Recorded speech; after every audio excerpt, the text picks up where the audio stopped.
Hello friend, good morning. आप सभी को MG ज्ञान एकेडमी में स्वागत है। आप लोग कैसे हैं? आशा करते हैं आप लोग अच्छे होंगे और आपका तैयारी अच्छी तरह से चल रहा होगा। तो आज बिहार दरोगा का प्रैक्टिस सेट का 6 वीडियो लेके आए हैं। तो आप लोग इस वीडियो को शुरू से लास्ट तक देखिएगा, ठीक है। और चैनल पे नए हैं तो चैनल को सब्सक्राइब और शेयर ज़रूर कीजिएगा। तो चलिए स्टार्ट करते हैं। आज का पहला क्वेश्चन कहता है निम्नलिखित कथनों पर विचार कीजिए। पहला है राजा की दैवीय उत्पत्ति का सिद्धांत तैतरई ब्राह्मण ग्रंथ में मिलता है। फिर है सर्वप्रथम शतपथ ब्राह्मण में पूर्ण जन्म सिद्धांत का उल्लेख मिलता है। उसके बाद है अरण्यक में वैदिक कर्मकांडों की निंदा की गई। तो जो राजा की दैवीय उत्पत्ति का सिद्धांत जो है तैतरई ब्राह्मण ग्रंथ में ना हुआ था, ये हुआ था एतरई ब्राह्मण ग्रंथ में मिलता है। यानी राजा की दैवीय उत्पत्ति का सिद्धांत जो है वो आपको एतरई ब्राह्मण ग्रंथ में मिलता है, ठीक है। बाकी ये जो है सर्वप्रथम शतपथ ब्राह्मण में पूर्ण जन्म सिद्धांत का उल्लेख मिलता है, सही है। फिर अरण्यक में वैदिक कर्मकांड की निंदा की गई, ये भी सही है। यानी कहने का मतलब पहला गलत है तो 2 और 3 सही है। तो ऑप्शन में देखिए 2 और 3 किस में है? केवल सी में है। तो इसका आंसर क्या हो जाएगा? सी हो जाएगा, ठीक है। अब उसके बाद है सेकंड कहता है मौर्य काल में महामात या परसर्प किस विभाग से संबंधित था? सैन्य व्यवस्था या फिर गुप्तचर, न्याय या फिर दास? तो ये जो मौर्य काल में महात या परसर्प जो है वो आपको गुप्तचर व्यवस्था से संबंधित था, ठीक है, गुप्तचर व्यवस्था। उसके बाद है थ्री कहता है भारत में कुषाण शक्ति का वास्तविक संस्थापक माना जाता है। कनिष्क, कुजुल कड़फिसस या फिर वासुदेव या भीम कड़फिसस? तो इसका आंसर क्या हो जाएगा? भीम कड़फिसस। यानी इसका आंसर हो जाएगा आपको डी हो जाएगा। और जो कुजुल कड़फिसस जो है ये आपको कुषाण वंश के संस्थापक माने जाते हैं। कौन है? कुजुल कड़फिसस, वो आपको कुषाण वंश के संस्थापक माने जाते हैं, ठीक है। उसके बाद क्या है? उसके बाद कनिष्क है। कनिष्क जो है कुषाण वंश का महान शासक माने जाते हैं। एक क्या था? कुजुल कड़फिसस, वो आपको कुषाण वंश के संस्थापक थे, ओके। और कनिष्क जो है वो कुषाण वंश के महान शासक थे।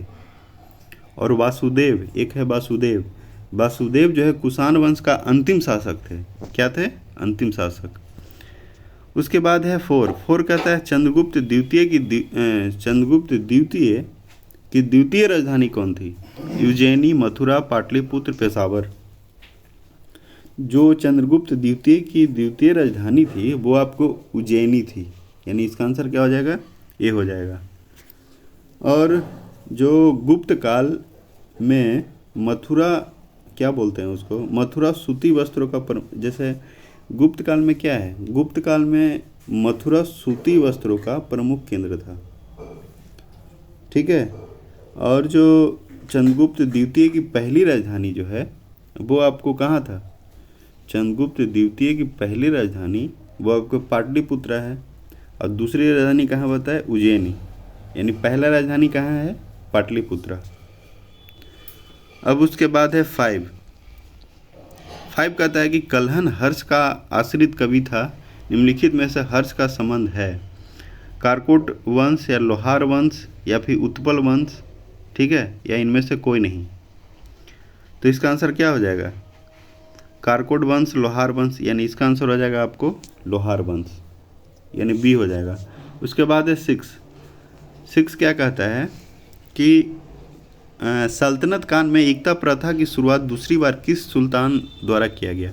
तो पहला जो किया गया था वो आपको इल्तुतमिश था और दूसरा आपको फिरोज शाह तुगलक। यानी इसका आंसर क्या हो जाएगा? सी हो जाएगा। उसके बाद है 7 कहता है कि भारत में मोहम्मद गौरी को प्रथम हार का सामना कब करना पड़ा? यानी प्रथम हार का सामना मोहम्मद गौरी को कब करना पड़ा था? ये आपको करना पड़ा था 75, 78, 79 और 85।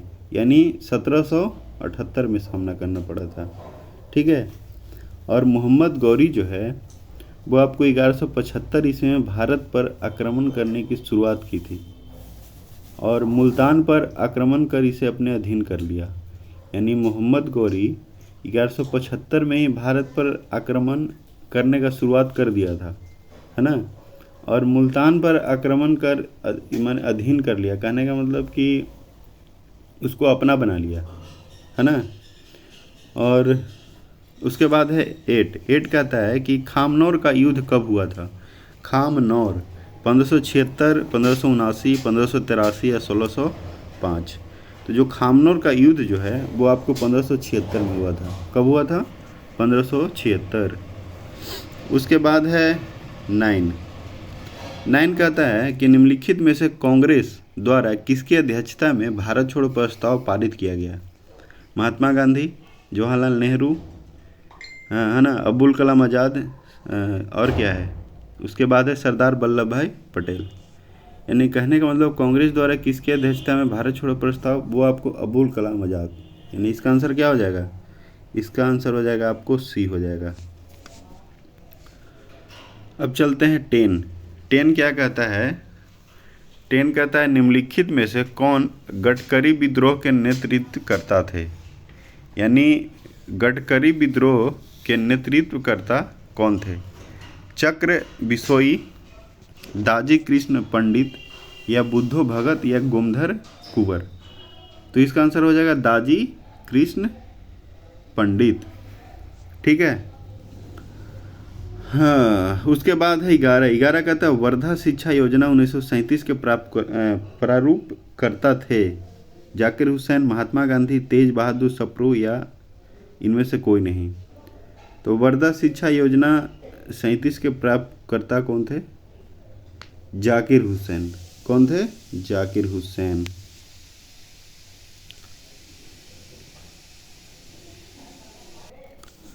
अब उसके बाद है 12 कहता है कि कुप्रशासन के आधार पर मैसूर, कुग्र एवं कछार की रियासतों का विलय ब्रिटिश साम्राज्य में किया गया। Lord Dalhousie, Lord Ellenborough, Lord Auckland या फिर लॉर्ड विलियम बेटिक द्वारा। तो इसका आंसर क्या हो जाएगा? Lord William Bentinck. यानी इसका आंसर क्या हो जाएगा? D, Lord William Bentinck. उसके बाद है 13 कहता है कि 1857 द ग्रेट रिवोल्ट नामक पुस्तक के लेखक वी.डी. सावरकर, अशोक मेहता, आर.सी. मजूमदार या फिर सर सैयद अहमद खां। यानी 13 का आंसर क्या हो जाएगा? अशोक मेहता। यानी 1857 द ग्रेट रिवोल्ट नामक पुस्तक के लेखक जो है वो आपको अशोक मेहता हैं। ठीक है। उसके बाद है जैसे अब एक और पुस्तक है 1857 के विद्रोह से संबंधित पुस्तक और भी है। जैसे एक और पुस्तक का नाम है the Indian war of independence. कौन था इनका? कौन था लेखक? वी.डी. सावरकर। उसके बाद है the college of the Indian revolt, sir Syed Ahmad Khan. उसके बाद है द सिपोए म्यूनिटी एवं रिवोल्ट ऑफ, ये थे आर.सी. मजूमदार। कौन थे? आर.सी. मजूमदार। उसके बाद है 14 कहता है काकोरी कांड में अभियुक्तों के बचाव हेतु समिति के अध्यक्ष बनाए गए थे जगत नारायण मुल्ला, मोहनलाल सक्सेना, आर.एम. बहादुर जी या फिर गोविंद बल्लभ पंत। तो काकोरी कांड में जो बचाव हेतु समिति का अध्यक्ष बनाए गए थे वो थे गोविंद बल्लभ पंत, है ना। यानी 14 का क्या हो जाएगा? 14 का डी हो जाएगा। उसके बाद है 15 कहता है निम्नलिखित में से सत्य विकल्प को चुने। स्वदेश मित्रम, स्वदेश मित्रम ही गलत हो गया। स्वदेश मित्रम जो है, स्वदेश मित्रम का समाचार पत्र के संस्थापक थे कौन? जी.एस. अय्यर थे, न कि दादा भाई नौरोजी। तो यही गलत हो गया। बी ट्रिब्यून है दयाल सिंह मजीठिया, सही है। हिंदू का है जी.एस. अय्यर एवं वीर राघवाचारी। समाचार दर्पण का विलियम चौधरी, सब सही है। लेकिन स्वदेश मित्रम का दादा भाई नौरोजी नहीं होगा। इसका क्या हो जाएगा? आपको जी.एस. अय्यर थे। कौन थे? जी.एस. अय्यर। उसके बाद है 16 16 कहता है कुडप्पा संरचना का सर्वाधिक विस्तार किस राज्य में है? कर्नाटक, आंध्र प्रदेश, महाराष्ट्र, राजस्थान। तो इसका आंसर क्या हो जाएगा? इसका आंसर हो जाएगा आपको 16 का बी यानी आंध्र प्रदेश, है ना। उसके बाद है मोलेसिस 17। मोलेसिस बेसिन अवस्थित है नागालैंड, मणिपुर, मिजोरम, मेघालय। तो मोलेसिस बेसिन जो है आपको मिजोरम, कहाँ अवस्थित है? मिजोरम में अवस्थित है। उसके बाद 18 कहता है खारदुंगला दर्रा अवस्थित है लद्दाख, जम्मू कश्मीर, उत्तराखंड, हिमाचल प्रदेश। तो खारदुंगला जो है आपको लद्दाख में है। कहाँ है? लद्दाख। लद्दाख में और भी है, जैसे काराकोरम है ना, देपसांग दर्रा है, फिर उसका चांगला है, जारा लाचा दर्रा है ना। और जो जम्मू कश्मीर जो है, जम्मू कश्मीर में है बुर्जिला दर्रा है।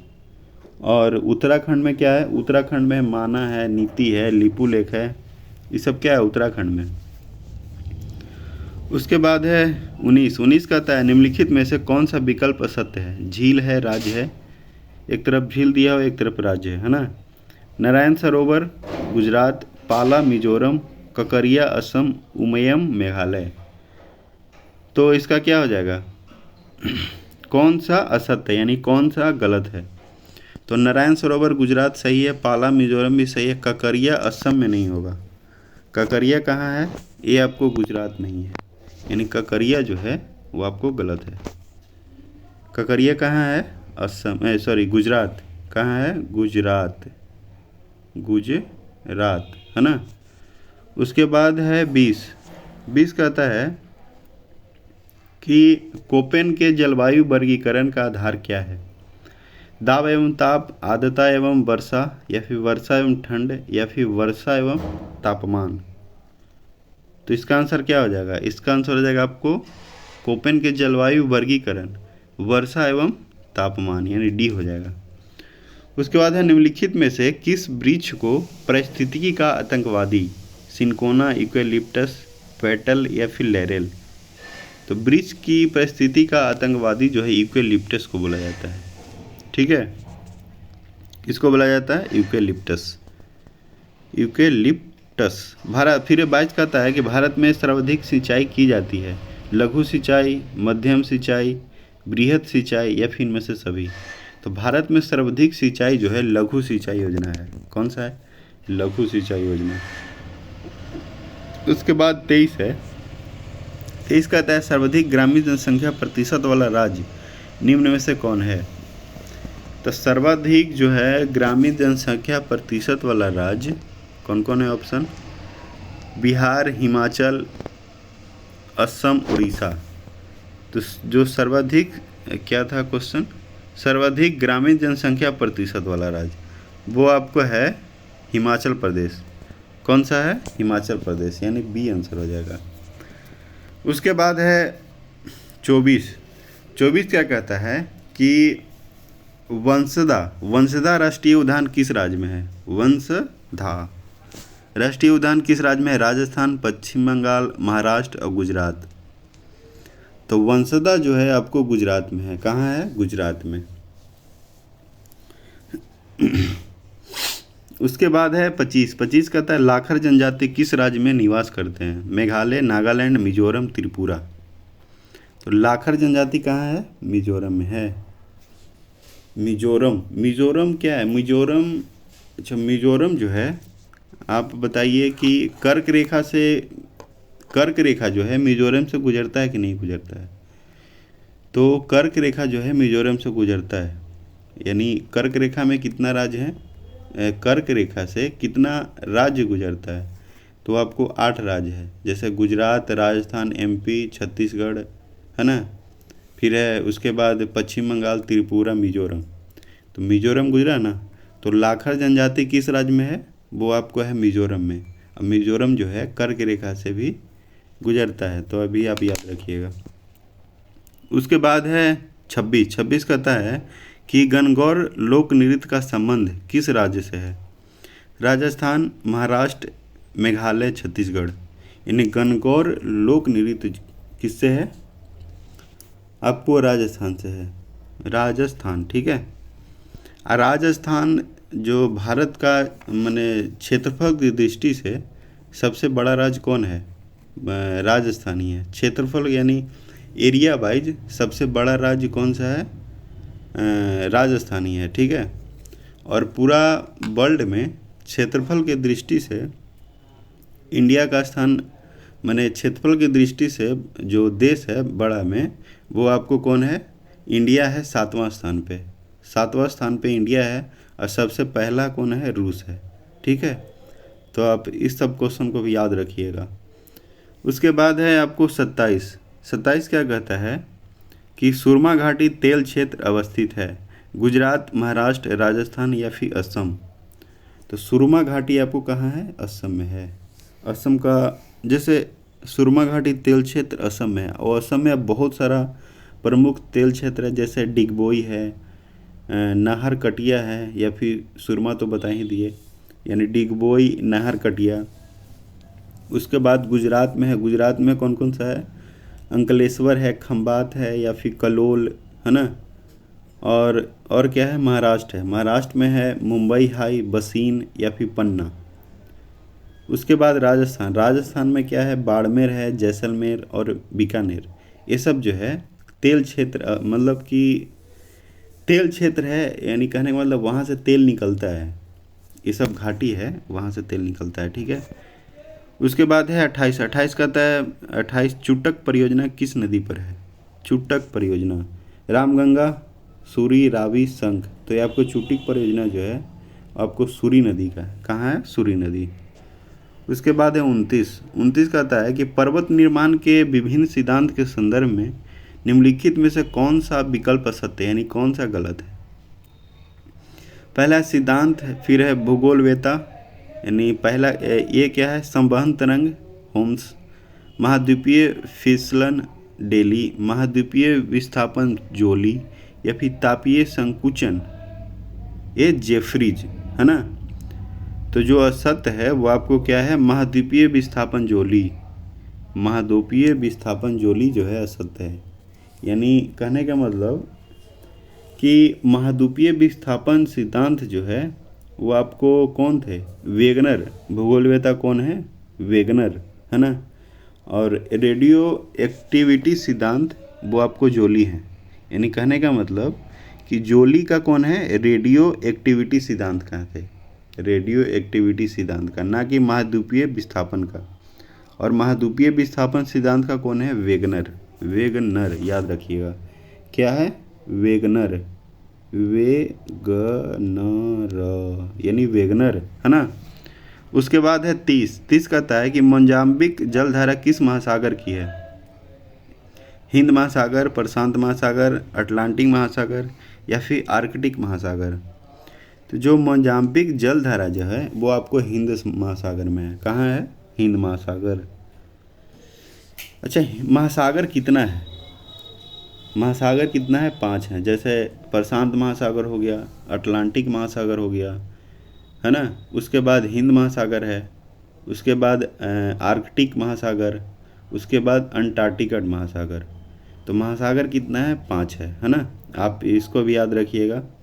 उसके बाद है 31। 31 कहता है कि संपूर्ण भारत के लिए एक पृथक विधान परिषद की स्थापना निम्नलिखित में से किस अधिनियम में व्यवस्था की गई?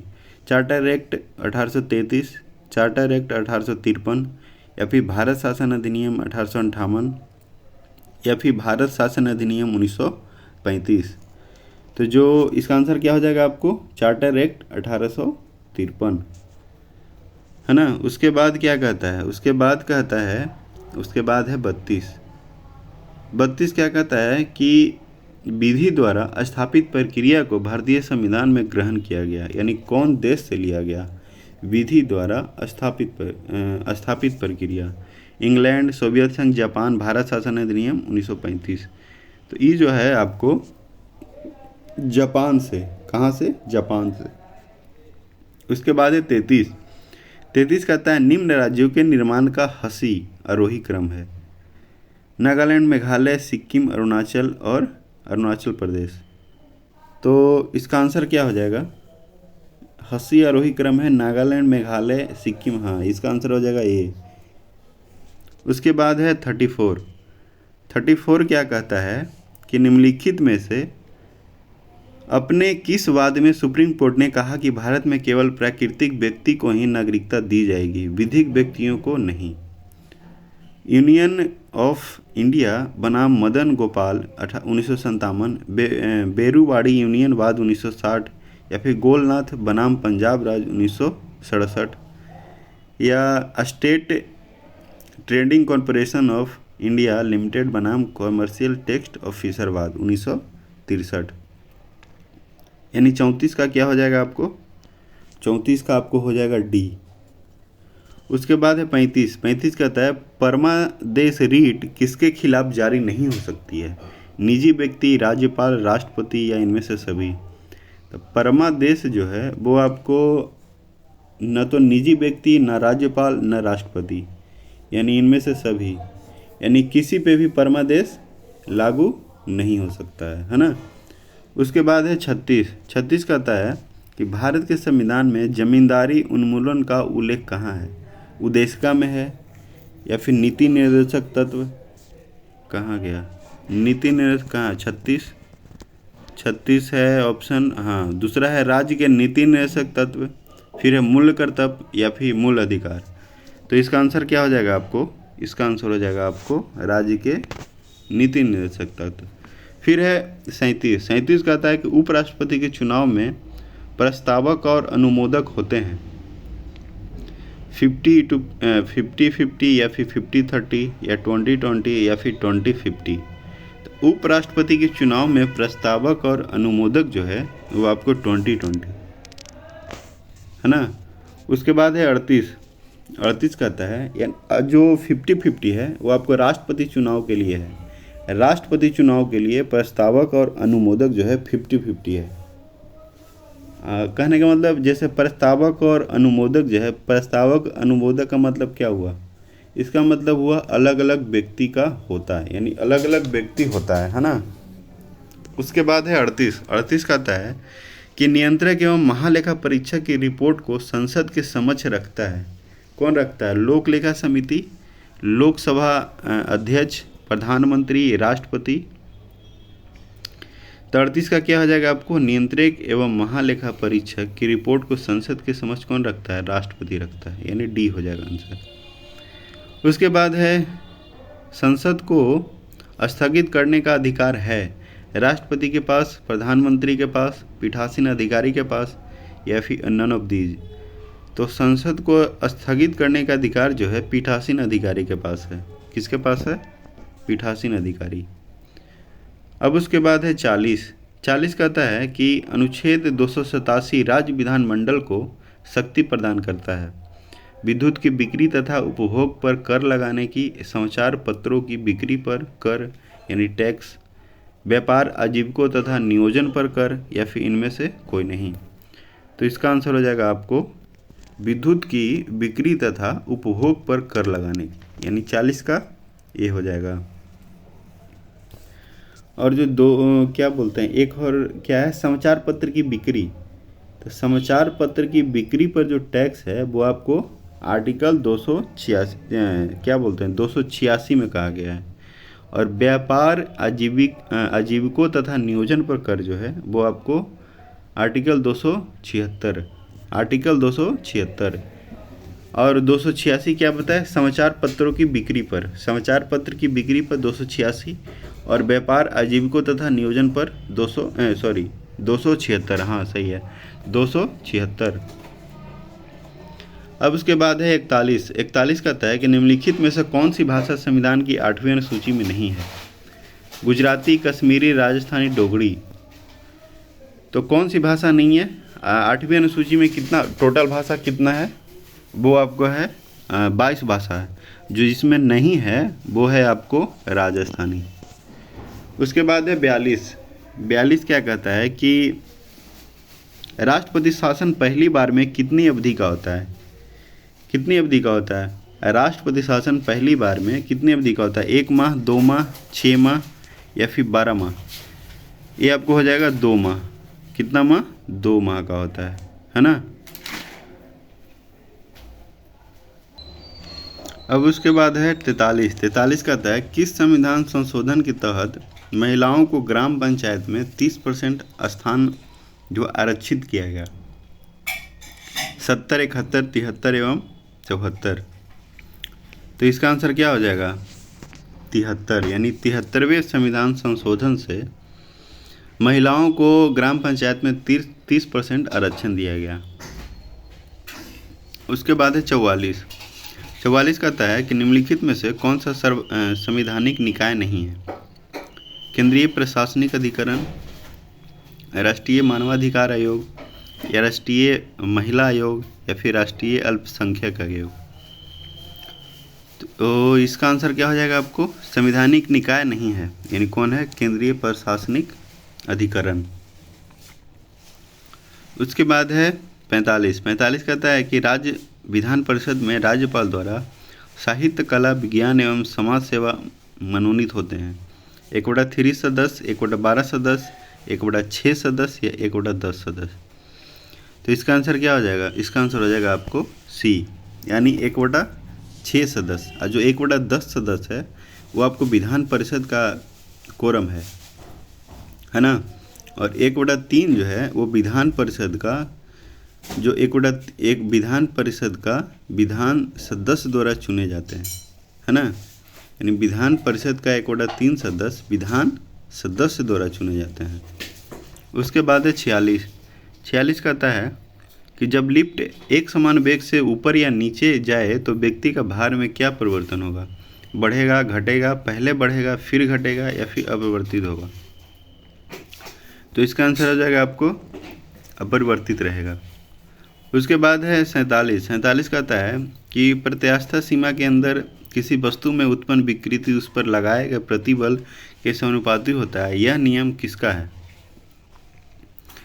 हुक का नियम, पवासो का नियम या केपलर का नियम? तो ये जो है हुक का नियम, यानी हुक का नियम।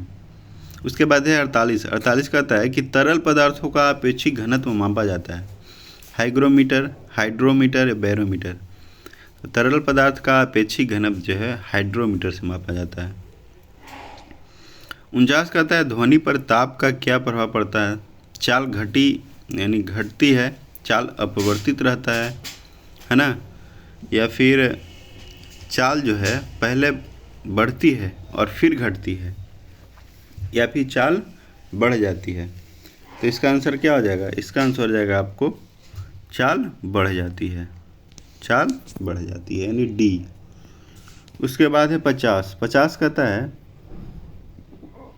कि निम्नलिखित में से कौन से दर्पण को अभिसारी दर्पण? तो अभिसारी दर्पण जो है आपको अवतल दर्पण को कहा जाता है, और अपसारी दर्पण वो आपको उत्तल दर्पण को कहा जाता है ना। यानी अभिसारी दर्पण, अवतल दर्पण।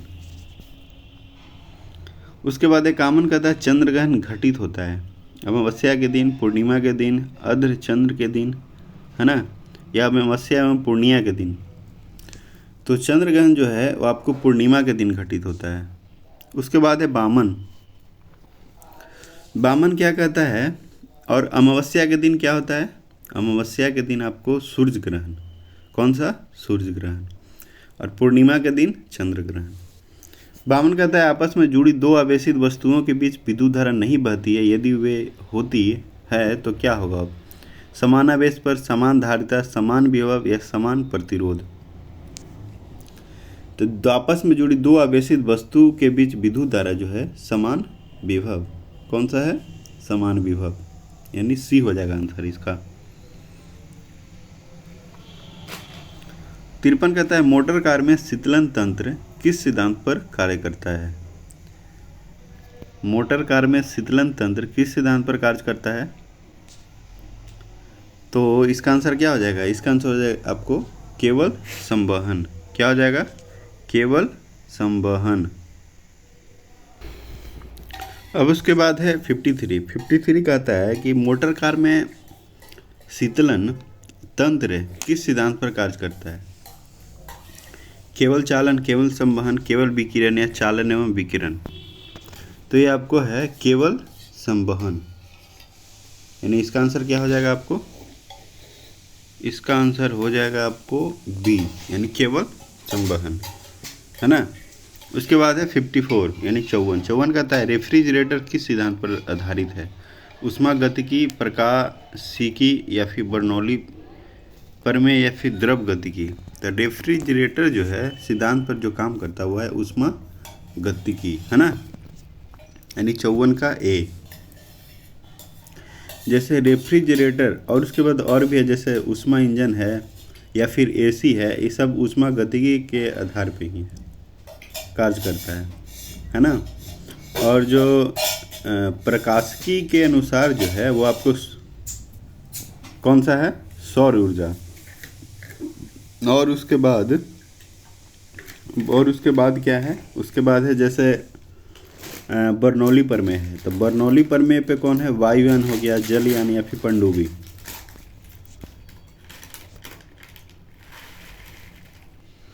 अब उसके बाद है 55 कहता है कि पाई मेसोन पर आवेशित होती है, धनात्मक, ऋणात्मक या फिर दोनों या फिर उदासीन, है ना। तो पाई मेसोन पर आवेशित कौन होता है? ये होता है दोनों होता है, यानी धन आवेशित होता है और ऋण, यानी धनात्मक और ऋणात्मक दोनों आवेश होता है ना। यानी इसका आंसर क्या हो जाएगा? सी हो जाएगा। उसके बाद है 56 कहता है नाभिक में प्रोटोनों और न्यूट्रॉन के योग को क्या कहते हैं? प्रोटॉन और न्यूट्रॉन के योग को न्यूक्लियन, यानी इसका आंसर क्या हो जाएगा? बी हो जाएगा। अब उसके बाद है 57 कहता है कि रेडियो सक्रिय तत्वों के किस कण के उत्सर्जन से संभारिक बनते हैं? अल्फा, बीटा, गामा या फिर इनमें से सभी।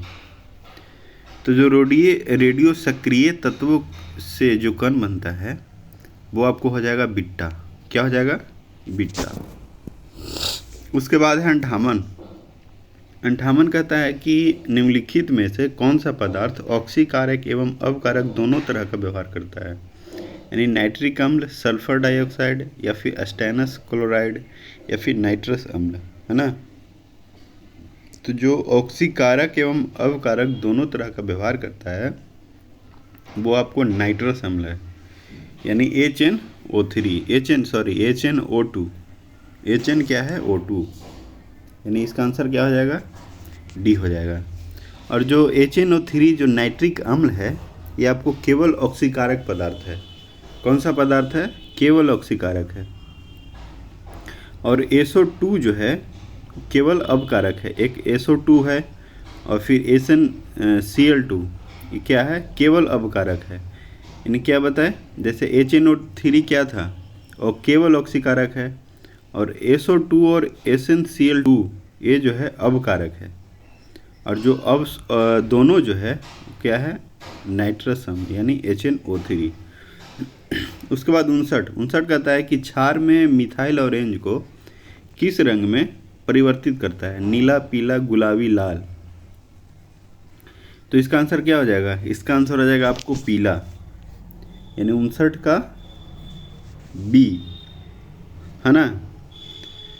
हाँ, उसके बाद है 60 क्या कहता है कि नाइटर किस धातु का अयस्क है?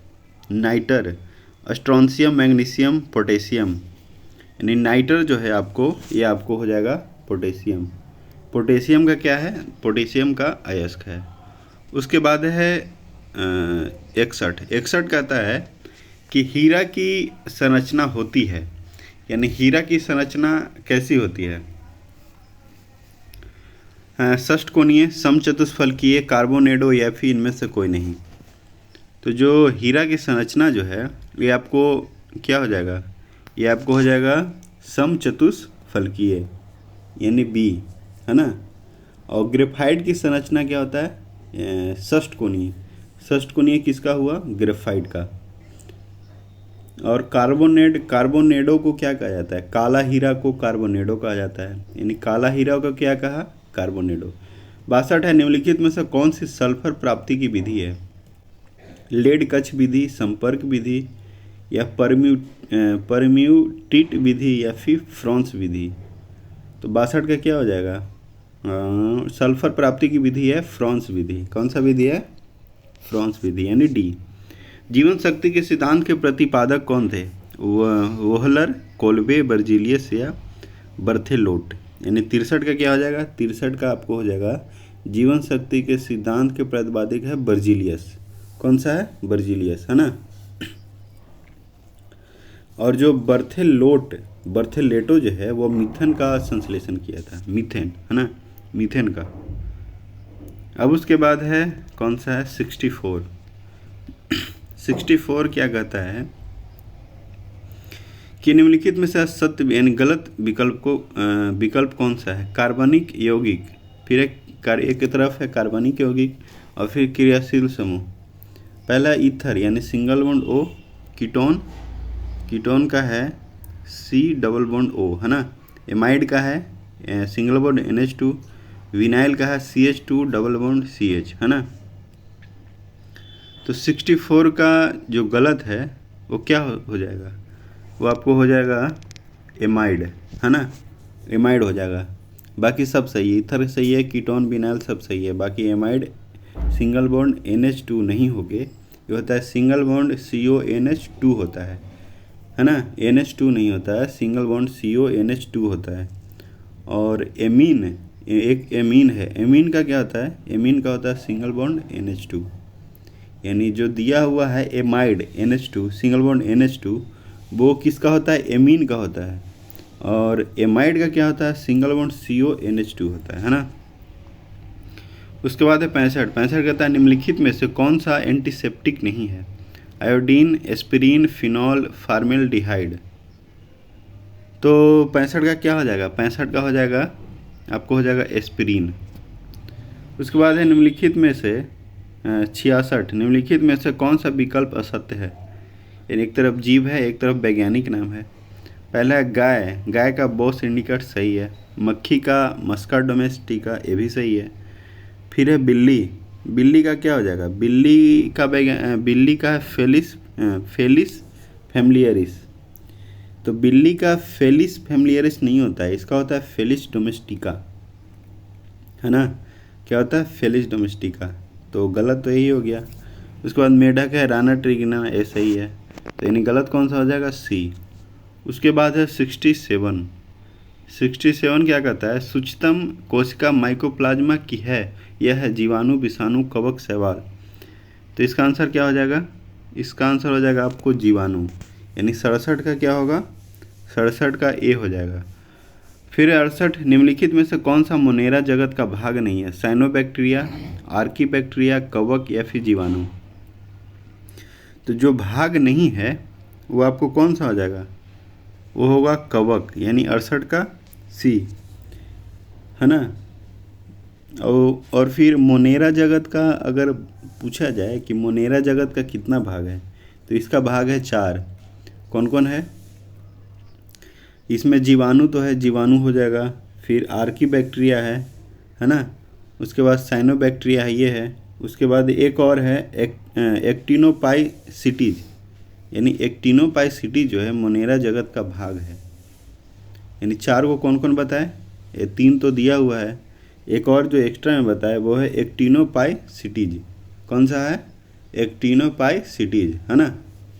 उसके बाद है आपको 69 कि ग्रीन हाउस गैसों की संकल्पना थी, सीसी पार्क, JNN जेफर्स या फिर जोसेफ फ्रोरियन या फिर एल जाबलर। तो 69 का क्या हो जाएगा, C हो जाएगा, जोसेफ फ्रोरियन, है ना। 70 क्या कहता है निम्नलिखित में से किसमें खुला नाड़ी संबंधित तंत्र होता है, कॉकरोच, मनुष्य, चूहा, पक्षी। खुला नाड़ी संबंधित तंत्र जो है कॉकरोच, कौन सा है, कॉकरोच। 71 कहता है निम्नलिखित में से कौन सा संयोजक उत्तक नहीं है, अस्थि, उपास्थि, रक्त, कंकाल पेशी। तो 71 का क्या हो जाएगा आपको, कौन सा संयोजी उत्तक नहीं है, वो है कंकाल पेशी। उसके बाद है 72 कहता है कि लौह यानी लोहा की कमी के कारण कौन सा रोग होता है, कौन सा रोग होता है, लोहा की कमी के कारण कौन सा रोग होता है। ये आपको हो जाता है बेरी है, रक्त ताल्पा है, या फिर क्वासीकोर है, या फिर टेटनी है। तो इसका आंसर हो जाएगा आपको B। कौन सा हो जाएगा, B हो जाएगा। और बेरी जो रोग है वो विटामिन B1 की कमी से होता है। और फिर क्वासिकोर जो है वो आपको बच्चों में प्रोटीन यानी बच्चा में प्रोटीन का जब कमी होता है तो उससे क्वासियोरकर बीमारी होता है ना। 73 कहता है हमारे शरीर में कुल कितनी मांसपेशियां होती है? 565, 639, 665 या फिर 556। तो शरीर में कुल कितनी मांसपेशियां होता है? वो आपको होता है 639 यानी 639। कितना होता है? 639 होता है ना। 74 कहता है योग्यतम की उत्तरजीविता का प्रतिपादन किया। योग्यतम Lamarck, Darwin, Hugo de Vries या फिर पाश्चर। तो योग्यतम की उत्तरजीविता का प्रतिपादन जो है वो आपको डार्विन किए थे। कौन किए थे? डार्विन। निम्नलिखित में से कौन सा वास्तविक मछली है? Dog fish, jelly fish, silver fish या फिर स्टार फिश। तो वास्तविक मछली जो है वो आपको डॉग फिश है। कौन सा है? Dog fish. उसके बाद है 76। जैसे क्या बोलते हैं, जैसे कहने का जेली फिश हो गया, जेली फिश है। उसके बाद है स्टार फिश, सिल्वर फिश। ये सब कौन से जीव हैं? ये सब हैं आपको इकाइड और मेटा जीव हैं। जैसे क्या क्या बताए? जेली फिश है ना, स्टार फिश, उसके बाद है सिल्वर फिश। ये सब कौन से संघ का है? ये सब है इकाइड और मेटा जीव है। कौन सा जीव है? इकाइड और मेटा। याद रखिएगा कौन सा है? इकाइनोडर्मेटा। कौन कौन सा है? सिल्वर फिश है, फिर स्टार फिश है, उसके बाद है जेली फिश। ये सब जो है आपको इकाइड और मेटा संघ के जीव हैं, है ना। वास्तविक मछली बताई दिए क्या है? Dog fish. इसका आंसर क्या बताए? इसका आंसर बताए आपको डॉग फिश, है ना। उसके बाद है 76 कहता है निम्नलिखित में से कौन सा विकल्प असत्य है, यानी कौन सा गलत है? अध्यक्ष यानी अंतर्राष्ट्रीय भारोत्तोलन का महासंघ का अध्यक्ष कौन है? मोहम्मद जलूद या फिर है अंतर्राष्ट्रीय हॉकी का, फिर भारतीय क्रिकेट यानी BCCI सौरव गांगुली, फिर है भारतीय खेल प्राधिकरण नीलम कपूर। तो कौन सा गलत है? गलत जो है आपको अध्यक्ष BCCI यानी भारतीय क्रिकेट कंट्रोल बोर्ड का अध्यक्ष जो है वो आपको सौरव गांगुली नहीं है। कौन है? रोजर बिन्नी। कौन है? रोजर बिन्नी, है ना। उसके बाद है 77 कहता है हाल ही के दिनों में पर्यावरण एवं वन मंत्री भूपेंद्र यादव ने वन स्थिति रिपोर्ट 21 जारी किया। यह कौन सा संस्करण है? 10, 17, 18, 15। यह जो है 17 है। कौन सा है? B इसका आंसर हो जाएगा B। फिर है 78 कहता है डोल उत्सव 2022 का आयोजन किस राज्य में किया गया? डोल उत्सव महाराष्ट्र, कर्नाटक, जम्मू कश्मीर, पश्चिम बंगाल। तो इसका आंसर हो जाएगा आपको पश्चिम बंगाल। कौन सा होगा? D हो जाएगा। उसके बाद है 79 कहता है कि हाल ही के दिनों में UNDP की सद्भावना दूत कौन बनी?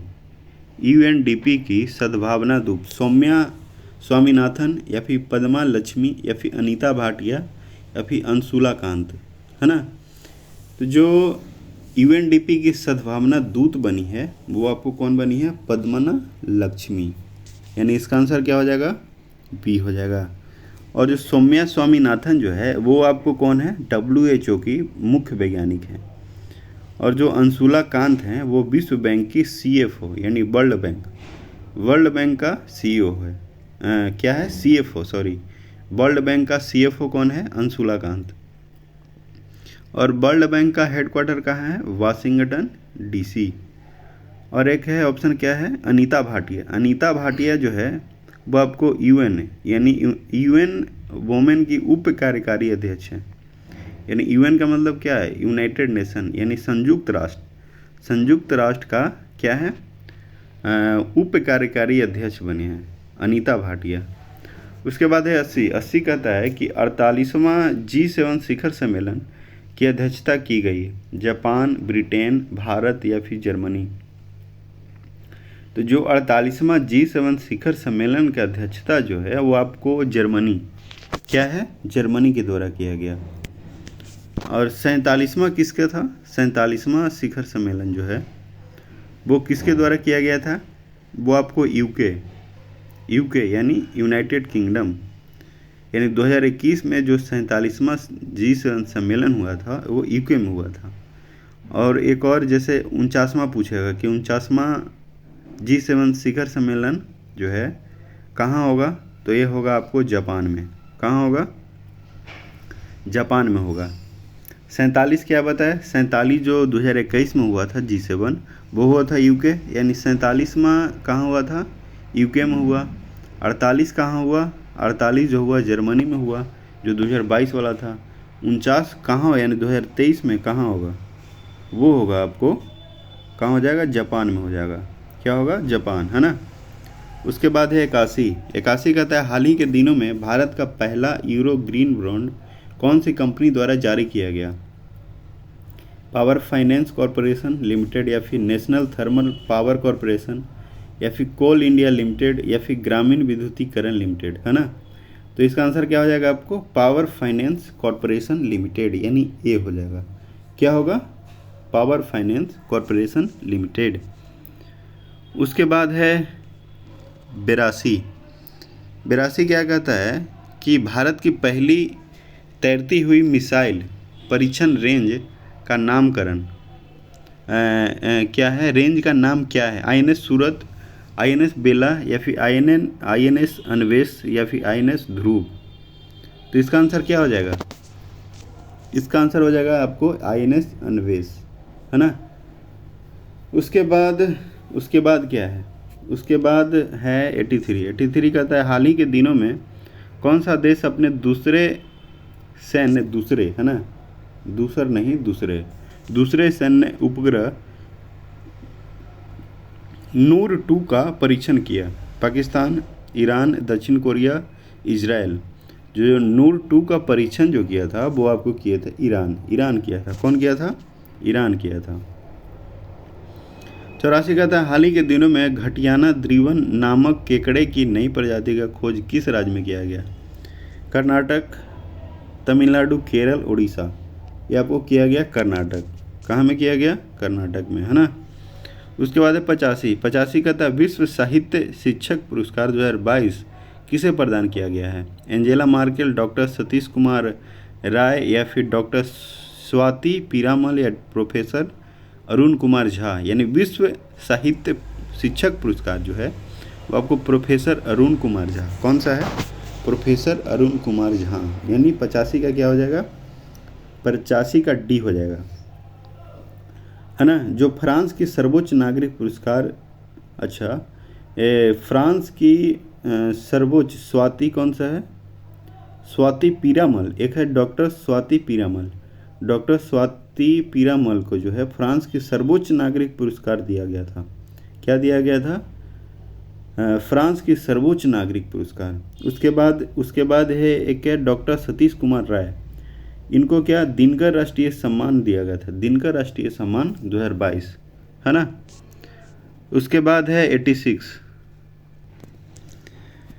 86 कहता है कि फार्मूला 1 में सिंगापुर ग्रैंड प्रिक्स 2022 के विजेता कौन है? चार्ल्स लेक्लर, सर्जियो पेरेज, या जॉर्ज एसेल, या मैक्स वर्स्टैपन। यानी इसका आंसर क्या हो जाएगा? इसका आंसर हो जाएगा आपको सर्जियो पेरेज, यानी सर्जियो पेरेज, यानी बी। उसके बाद है 87 कहता है गांधी के हत्यारे the making of Nathuram Godse नामक पुस्तक के लेखक कौन है? जयंत घोषाल, थॉमस मैथ्यू, या फिर नरोत्तम शेख सरिया, फिर धीरेन्द्र झा। तो इसका आंसर क्या हो जाएगा? आपको हो जाएगा धीरेन्द्र झा। क्या? गांधी के हत्यारे the making of Nathuram Godse, यानी गांधी के हत्यारे जो एक बुक लिखा है the making of Nathuram Godse, कौन लिखे हैं पुस्तक? धीरेन्द्र झा लिखे हैं। अच्छा, गांधी का यानी गांधी जी को कौन मारे थे? वो मारे थे नाथूराम गोडसे ही। कब? 30 जनवरी 1948 को, है ना। उसके बाद क्या है? उसके बाद फिर और है जैसे जयंत घोषाल है। जयंत घोषाल को ममता बियॉन्ड 2021 जो ममता बियॉन्ड 2021 पुस्तक लिखे थे उनका थी है। क्या पुस्तक का नाम है ना। फिर थॉमसन मैथ्यू, इनका पुस्तक का नाम है रतन ए टाटा द ऑथराइज्ड बायोग्राफी। क्या है? रतन ए टाटा ए ऑथराइज्ड बायोग्राफी है ना। उसके बाद है नरोत्तम सेक्सरिया, ये क्या है? इनका पुस्तक का नाम क्या है? The Ambuja story. क्या है? The Ambuja story. उसके बाद है 88 कहता है कि विश्व बाल श्रम निषेध दिवस किस तिथि को मनाया जाता है? 8 जून, 12 जून, 14 जून या फिर 20 जून। तो जो विश्व बाल निषेध जो है वो आपको 12 जून है ना। और जैसे 8 जून है, 8 जून को विश्व महासागरीय दिवस मनाया जाता है। उसके बाद 14 जून है, 14 जून को विश्व रक्तचाप, 20 जून को शरणार्थी दिवस। क्या है? शरणार्थी दिवस। उसके बाद है 89 कहता है हाल ही के दिनों में सुश्री निकहत जरीन को अर्जुन पुरस्कार 2022 से सम्मानित किया गया। इसका संबंध किस खेल से है? बैडमिंटन, शतरंज, बॉक्सिंग या हॉकी। यानी 89 का क्या हो जाएगा? यानी निकहत जरीन को बॉक्सिंग में अर्जुन पुरस्कार दिया गया था, है ना। उसके बाद अब क्या है? उसके बाद है 90 कहता है कि वैश्विक शांति सूचकांक 2022 में प्रथम स्थान आइसलैंड को प्राप्त हुआ। इसमें भारत का स्थान कौन सा था? 135, 136, 140 या 150। तो इसका आंसर क्या हो जाएगा? यानी वैश्विक शांति सूचकांक में क्या था? ये था 135, यानी 90 का ये। मेयर्स कप का संबंध किस खेल से है? मेयर्स कप का संबंध जो है फुटबॉल, हॉकी, टेनिस, मुक्केबाजी। ये आपको है मुक्केबाजी। कौन सा है? मुक्केबाजी। उसके बाद है 92 कहता है कि महादेवी वर्मा को उसकी कौन सी रचना के लिए ज्ञानपीठ पुरस्कार दिया गया? महादेवी वर्मा। यानी 92 का क्या है ऑप्शन? चिदम्बरा, यामा या फिर उर्वशी। तो जो महादेवी वर्मा के लिए जो पुरस्कार दिया गया था, क्या था? कौन सी रचना के लिए ज्ञानपीठ पुरस्कार दिया गया था? वो था आपको यामा। कौन सा था? यामा। यानी क्या हो जाएगा? 92 का क्या हो जाएगा? 92 का हो जाएगा बी। उसके बाद है 93 कहता है पहली बार राज्य अर्थव्यवस्था सिद्धांत के प्रतिपादक थे। कार्ल मार्क्स, प्रोफेसर लॉन्च या प्रोफेसर केन्ज या प्रोफेसर मार्शल। यानी 93 का क्या हो जाएगा? कार्ल मार्क्स हो जाएगा, है ना। उसके बाद है 94 निर्धनता उन्मूलन के लिए 20 सूत्री आर्थिक कार्यक्रम का शुरुआत किस वर्ष की गई? यानी 94 का क्या हो जाएगा? 94 का हो जाएगा आपको सी, यानी 1982। उसके बाद है 95 क्या कहता है कि यदि प्राथमिक घाटे में ब्याज भुगतान को सम्मिलित कर लिया जाए तो वह किसके बराबर होगा? किसके बराबर होगा? राजकोषीय घाटा या फिर बजटीय घाटा या फिर राजस्व व्यय। तो इसका आंसर क्या हो जाएगा? राजस्व व्यय। क्या होगा? राजस्व व्यय हो जाएगा, है ना। जैसे 96 क्या है? मैथ है। तो मैथ का आंसर, मैथ और रीजनिंग दोनों का आंसर हम बता देते हैं। अगर नहीं बनेगा तो कमेंट कर दीजिएगा, बना के डाल देंगे, ठीक है। तो 96 का आंसर क्या हो जाएगा? 96 का आंसर हो जाएगा आपको 52। क्या होगा? 96 का हो जाएगा आपको डी। उसके बाद है 97 जो है, 97 का आंसर हो जाएगा बी, यानी 5 घंटा। उसके बाद 98 जो है, 98 का क्या होगा? 98 का हो जाएगा बी, यानी 126। उसके बाद है 99 का क्या होगा? 99 का हो जाएगा आपको, इसका भी बी हो जाएगा, है ना। और 100 का क्या होगा? 100 का आपको जी हो जाएगा, जी। यानी क्या है? 100 में क्या है? 100 में एज रिलेशन का रीजनिंग है ना। 100 का जी हो जाएगा, है ना। उसके बाद अब ख़त्म हो गया, तो आज के लिए इतना ही। जय हिंद, जय भारत, जय बिहार। तो चैनल पे नए हैं तो चैनल को सब्सक्राइब ज़रूर कर दें, ठीक है।